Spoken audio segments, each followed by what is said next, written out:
based on the way he pitched, or what were your other options? We had discussions about everything, right? Best ways to win Game 5, and we talked through a lot of different scenarios, but the one that just continued to come up was Matthew threw the ball well.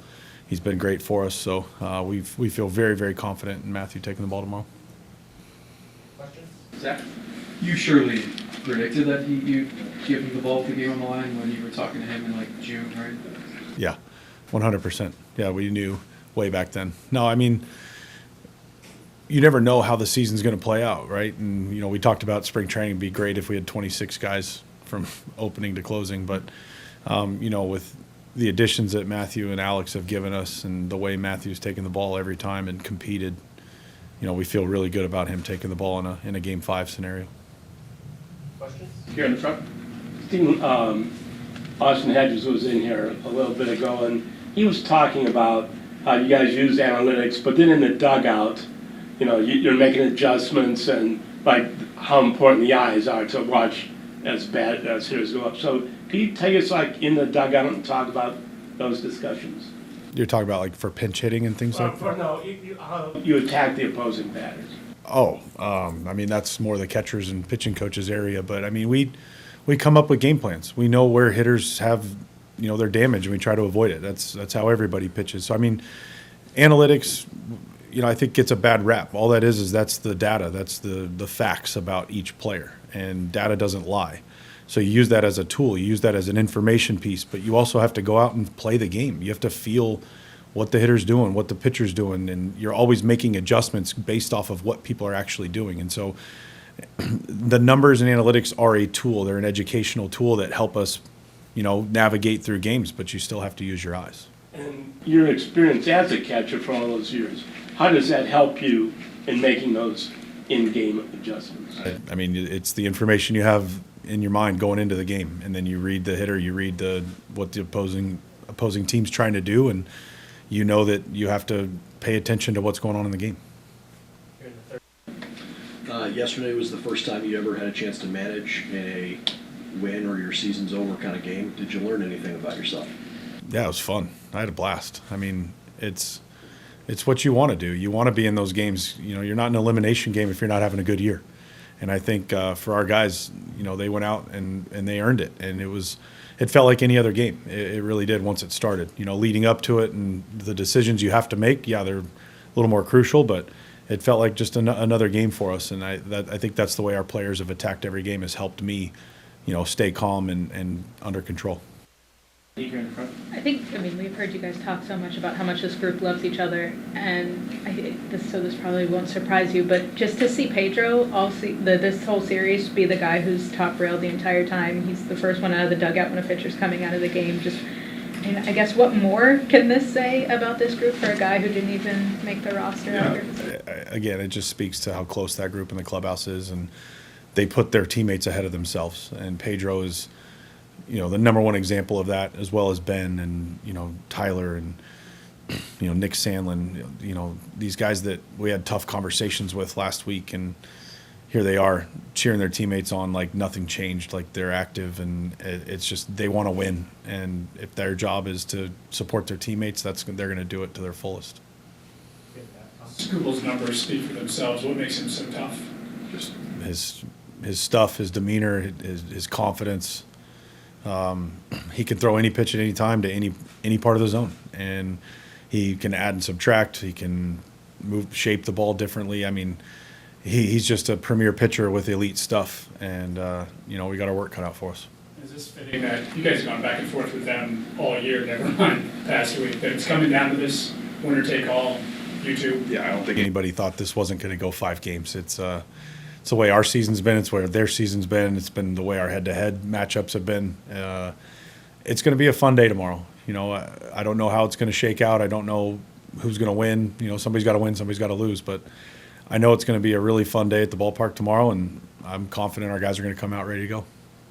Is it a change in start time worry you, or any concern about that? No, not at all. I'm just glad we're going to get it in before the rain. I mean, no one wants to play through rain stoppages, and then you got to keep a starter going through a rain delay, or you got to, it was the right call to move the game up, and it'll be a beautiful Saturday. in Cleveland, hopefully. After game 3, you said you pushed your chips in situations where you thought you had the right matchups and you didn't get the result that you were looking for in those situations. Last night it seemed like you pushed your chips in and you held back maybe a little bit until it was the right moment, and then you hit on everything. Do you allow yourself a few minutes to sort of look back at that and self-evaluate and sort of puff your chest out about it? Yeah, I mean, it's fun when it works out, and I think we've had a very similar cadence to how we use our chips or our pinch hits or our bullpen. We've had a similar cadence all year, and we stuck to it last night. We didn't go all in early. We didn't, when you're not down, you're afforded that chance to hold or to take a shot or to do things like that. And so, we've had times where we've held, we've had times where we go, and it's just that feel of the game and the understanding what the matchups are going to be. And we felt like it was the right time to go, and David Fry is a great baseball player and comes through. Borrowing lyrics from Kenny Rogers there. Yeah, no. Yes. Zach, how are people in your personal life handling a series like this? The kids are having fun. All of their voices are gone today. Alyssa's enjoying this. She's having a blast. Just, she's a big support system for me. My dad, Randy's here. My in-laws are here. Everybody's enjoying it. It's just fun. And they view the team as our family.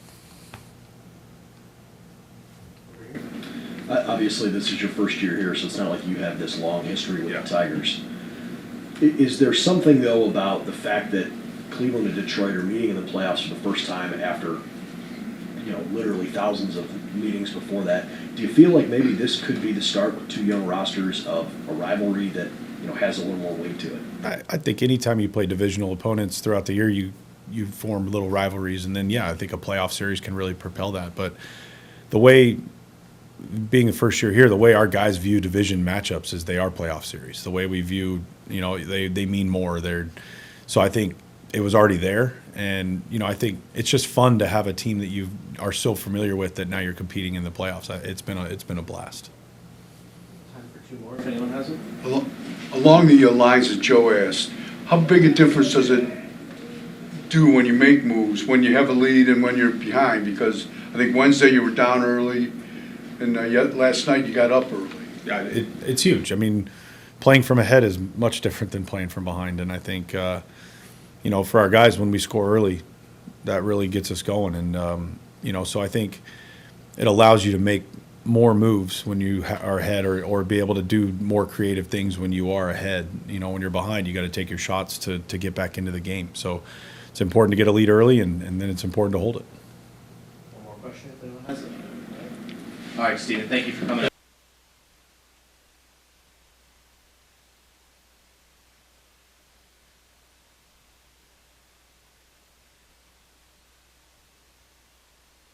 Yeah.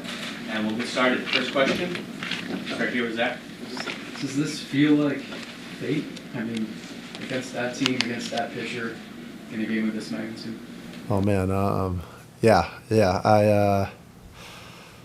I don't write the script, but the one who does writes it a lot better than me. As I've said probably many times. But yeah, it's pretty cool. Questions? Back to Zach. Just, I know you have plenty of experience, but a situation like this, how do you balance your nerves or jitters or stress, or try not to succumb to that? I guess I don't know. The goal is to get outs, right? That's my job. I know what I'm going to do out there is I know what I'm going to do, right? Whether it's starting a game or leaving a game, whatever, your job is still the same. So, you feed off of those, right? I mean, it's what you want. It means you're alive. It means, your heart's beating. So it's all energy. You just use it for good, and yeah. In front. Pitching against the same team just 5 days apart, does that mean anything, an advantage for you or for the hitters, or how does that work out? I mean, to me, it's pitching is pitching. The hitter's going to tell you what needs to be done, and I mean, at this point in the year, right, you've you know, it's that they have a good idea what I do. I have a good idea what they do, and it just comes down to execution and whatnot. So, you know, they got a good lineup. So it'll be, you know, it'll be a fun time. On the right side? Two things. One, what was it like when, I mean, look, you're a competitor, you want the ball, right? But when you hear, hey, you got the ball tomorrow, what's that moment like? It's always exciting. You know, it doesn't get old when you hear that. So I was really grateful for Vogt giving me the ball, and you know, I'll just go do my job till he, you know, he gives it to somebody else. I'm excited about it. Would you change anything that you did the first time around that you would do substantially differently now? No, I mean, I gotta say, I've done the same thing for the most part. Going through my rehab starts to today, right? In terms of how you prepare. When it comes down to the game, it's just execution, right? And you have a game plan, you go out there, do your best to execute it, and you just go pitch to pitch after that. So, you know, in terms of that point, you know, no, you don't change anything in the preparation of it. You just, you know, you trust the work you put in, and you know what you expect of yourself when you go out there on the mound. In the back, Tom? Tarek really wears his emotions on his sleeve and really uses kind of that passion to fuel it. Have you had conversations with him about that? You said there's people have talked to him about kind of either reining it in or just using it in the most productive way possible. Yeah, I mean, he asked questions about it early on. I think the biggest thing that you can, you don't want to, there's so many ways to look at it, right? Last thing you want to do is try to fake something out there in the wrong, like, you know what I mean? If you got that emotion, you let it out. And, you know, I mean, sort of thing, right? Like I was, being a parent, you get part of, you get this a lot, right? You want to be able to talk whatever, going down a different rabbit hole with that one. What Tarek does is awesome. That's perfect for him, right? He's got that emotion, he's got that fire. You know, he feeds off that stuff, and that's him. You wouldn't want him to be somebody else, right? So, and I think that goes for everybody. Social media that kind of sold him about his language? No, I did not. I got to say, I'm kind of off of social media from, you know, for here, ebbs and flows for me. So, no, I did not, but that's good. You know, yeah, it's, Tarek's awesome, man. When did they tell you, Matthew, that you were going to start? About what Vogt, I think, came, you know, told me about 5 minutes ago before he talked to you guys. So, and the plan has been to. Not surprised. No. I was gonna have the ball. I was gonna be ready to throw the, you know, in some capacity. So, like I said, at this point in the year, it's your job is to get outs. Whatever, like our goal is to get 27 outs, and if you need more than that, then you go get more than that. How it comes about, like. The cool thing about our team is that our egos are checked at the door, right? And we have one goal, and that's to get a W. So I was going to be ready to do whatever I needed to. And if it starts at 108 as compared to later on, so be it. But my job doesn't change. Does that bother you? Does that change your plans to early start? Plan is exactly the same. You know, we've been going down that course, you know, normal 5-day routine. Good back, Tom? What were your emotions like being back in Detroit the last few days? Oh man, it's Detroit's always going to be a special place to our family. It was fun. It's always fun to be back there and see people you know when you're around an organization and people for 8 years, right? Whether that's walking by the same parking attendants or, you know, clubhouse security or whatnot, you make friendships that last a long time. So fun to be back there and see everybody. Here in the front, Andy. I know you can't be two places at once, so you don't know this, but from hearing from your wife, what's it like for your kids to watch you pitch? Do you know? Have you seen videos of what it's like for them in the ballpark? Well, we got that age gap from 7-5, and you know, and twins that are going to turn 3 this month. So it varies for each one of them. You know, my oldest, my 7-year-old, she's dialed in. You know, she understands it. She wants to learn how to keep score. You know, my 5-year-old loves it, but you know, he's more enamored with you know, everything else going on, like the fireworks and whatnot.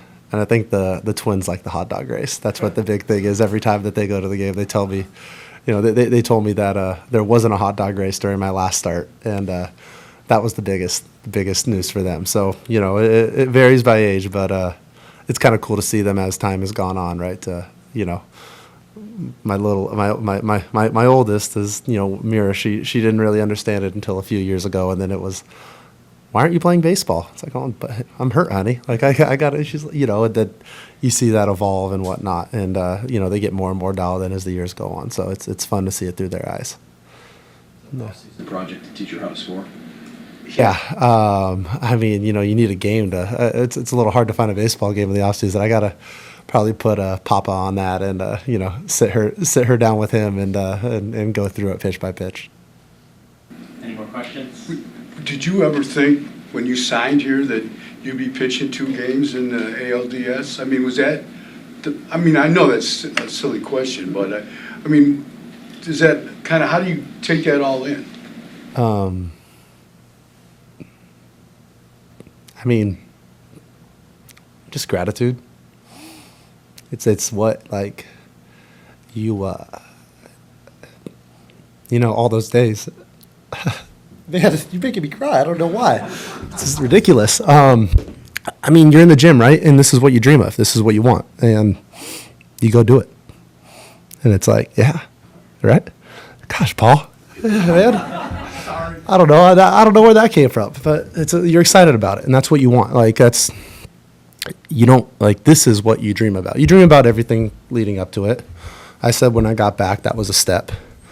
When you get to the point, like 5 days ago, that's just another step.